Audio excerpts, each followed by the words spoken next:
Assalamualaikum teman-teman semua, selamat datang di HMJ Sharing Part 4 HMJ Ekonomi Syariah.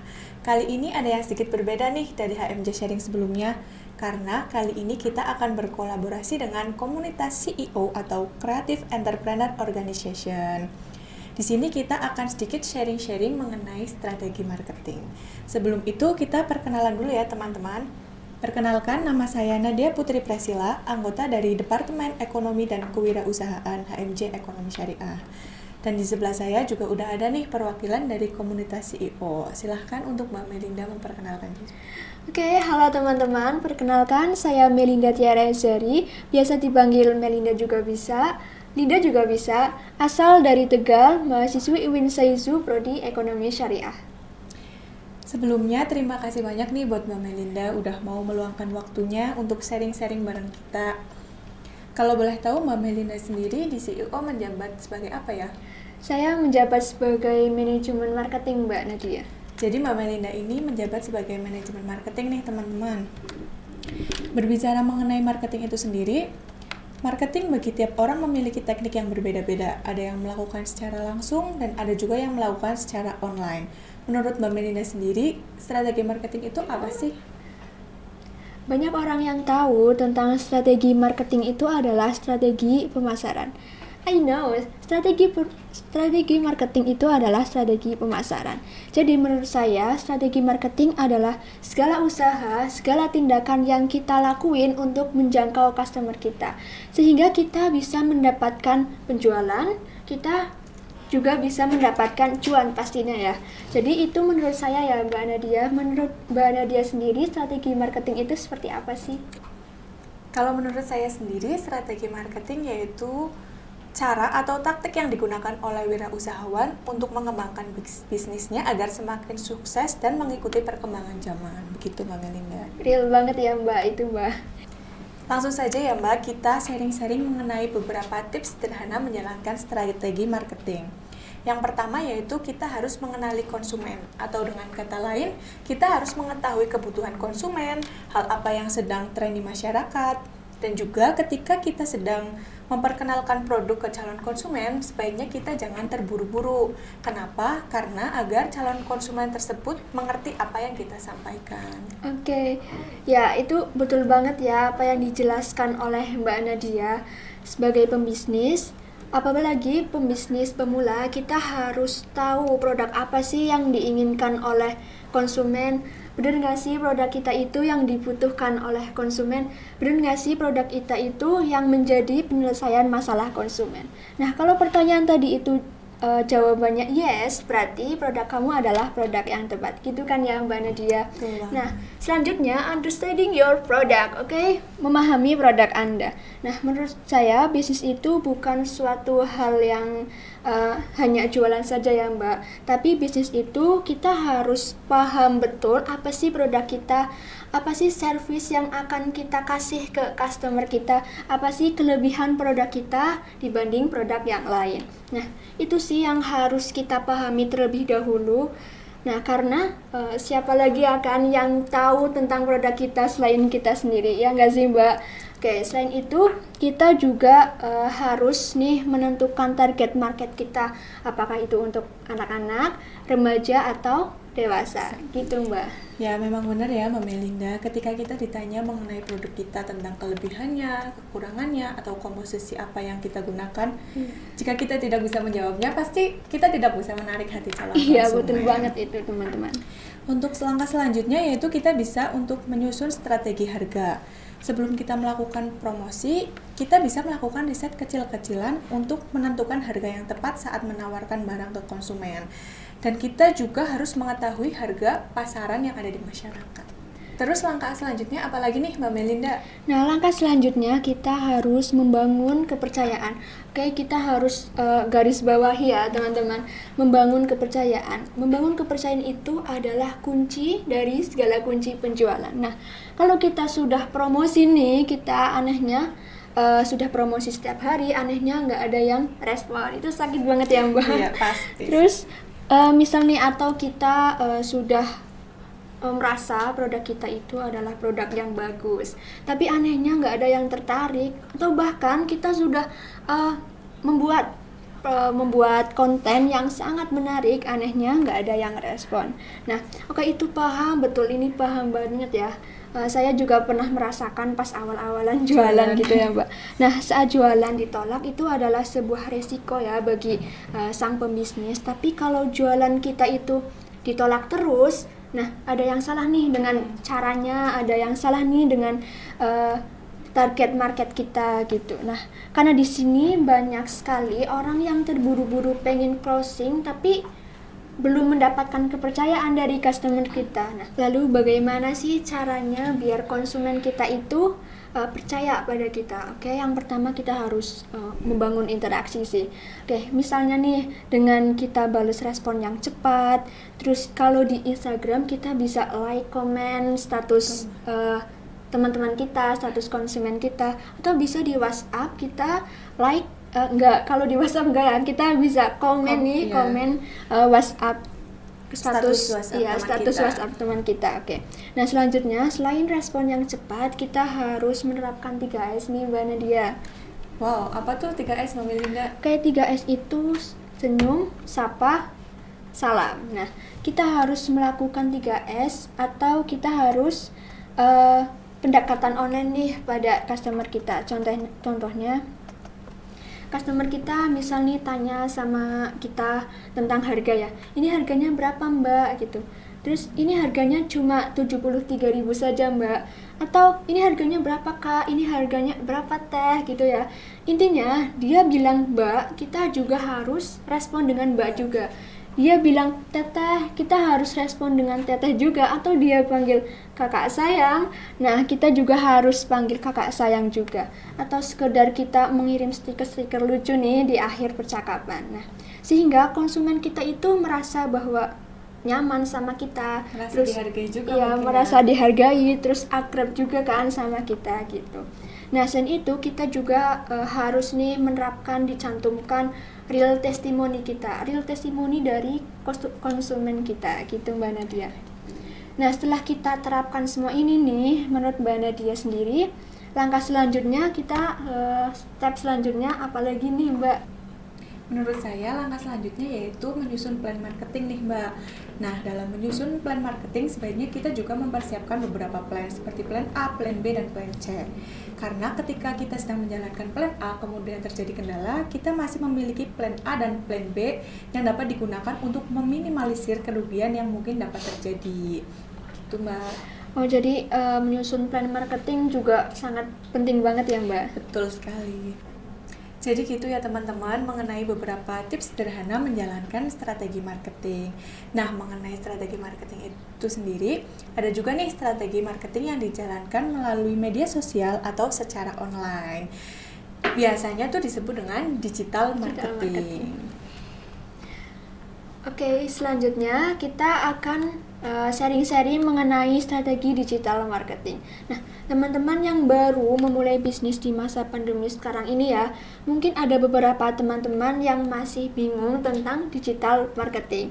Nah, menurut Mbak Nadia sendiri, digital marketing itu seperti apa sih Mbak? Menurut pemahaman singkat saya, digital marketing yaitu pemasaran produk atau jasa dengan memanfaatkan media digital yang bertujuan untuk menjangkau target pasar yang lebih luas. Oh, jadi seperti itu ya teman-teman, ini cukup jelas ya mengenai strategi digital marketing. Nah baik, hari ini kami akan berbagi tips nih kepada teman-teman semua mengenai tips memulai promosi melalui digital marketing. Nah, bagi kalian para pengusaha, para pemilik bisnis, digital marketing zaman sekarang bukan suatu hal yang aneh lagi ya. Justru itu suatu strategi yang harus kita gunakan karena itu sangat efisien, sangat murah, dan sangat viral pastinya.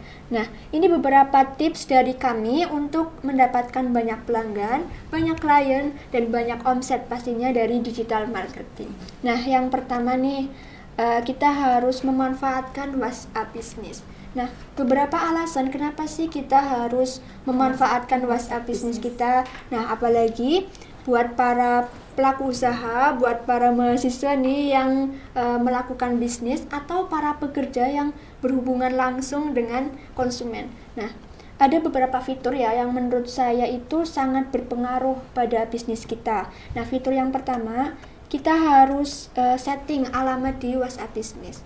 Nah, di WhatsApp Business itu kita bisa nih setting alamat bisnis kita agar memudahkan konsumen kita untuk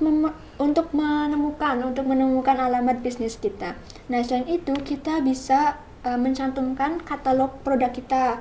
Nah, di situ bisa mencantumkan harga, deskripsi produk kita. Ininya ya terserah kalian, itu semenarik kalian mungkin gitu ya. Nah, biasanya di WhatsApp Business juga kita bisa menaruh link. Biasanya kan di Instagram gitu ya, Mbak, ada link ketika kita klik iya gitu kan. Ya bisa langsung terhubung ke WA kita. Nah, gitu sih Mbak Nadia. Nah, selain memanfaatkan WhatsApp Business, kita juga bisa nih menerapkan strategi copywriting.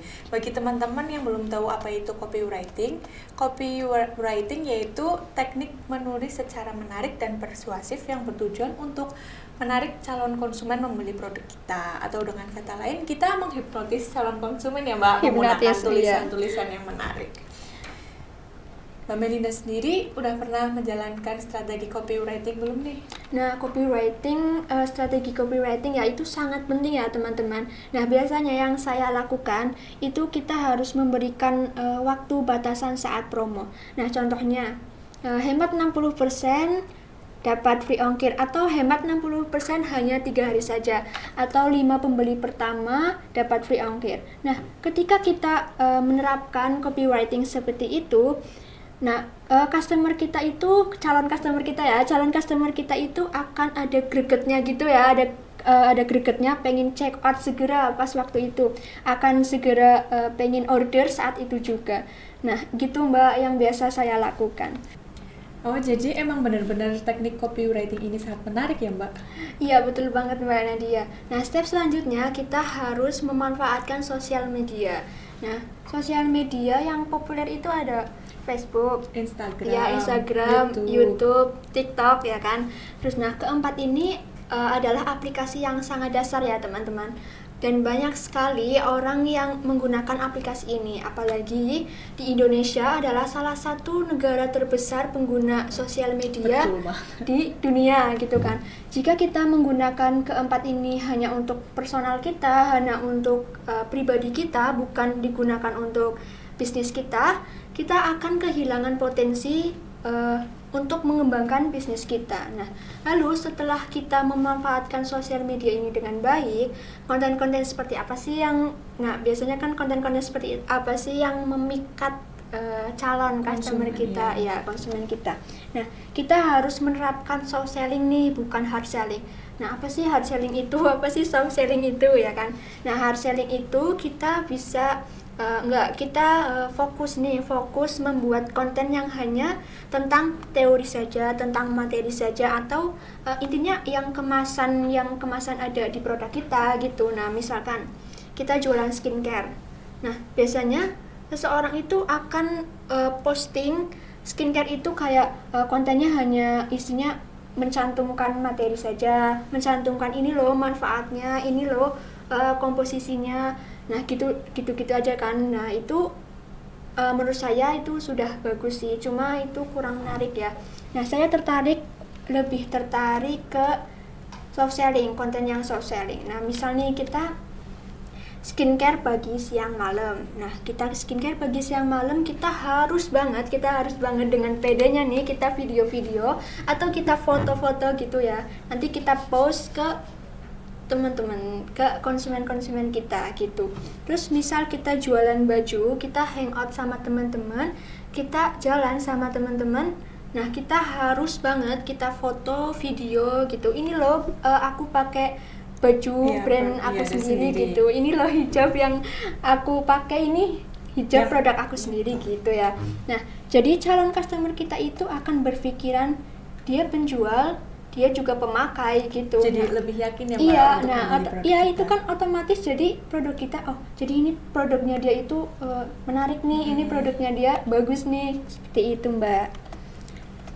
Terkait sosial media, berarti kita bisa bekerja sama dengan influencer ya, Mbak? Iya, gitu, betul banget, Mbak.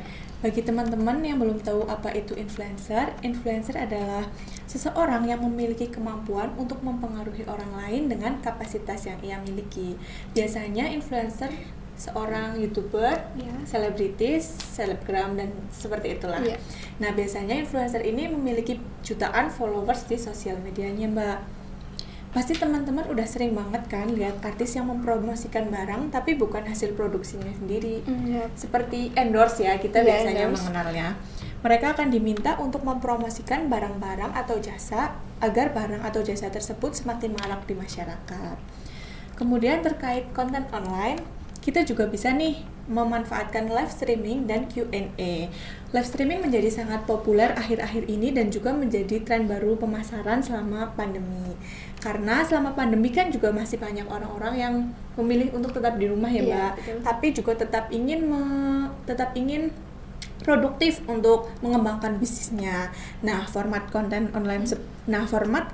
seperti ini dianggap menarik karena dalam prosesnya dapat menimbulkan interaksi secara langsung antara penonton dan juga streamer. Contohnya seperti Q&A sendiri.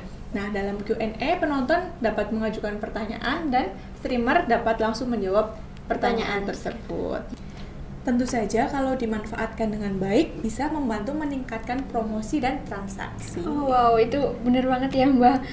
Wah, ternyata tips digital marketing itu cukup banyak ya, teman-teman. Nah, dan manfaatnya pun juga sangat berpengaruh nih bagi strategi marketing kita. Seperti kita bisa membangun personal branding, personal produk. Nah, kita juga bisa menjangkau target pasar kita yang lebih luas atau yang pastinya lebih murah dan sangat efektif ya.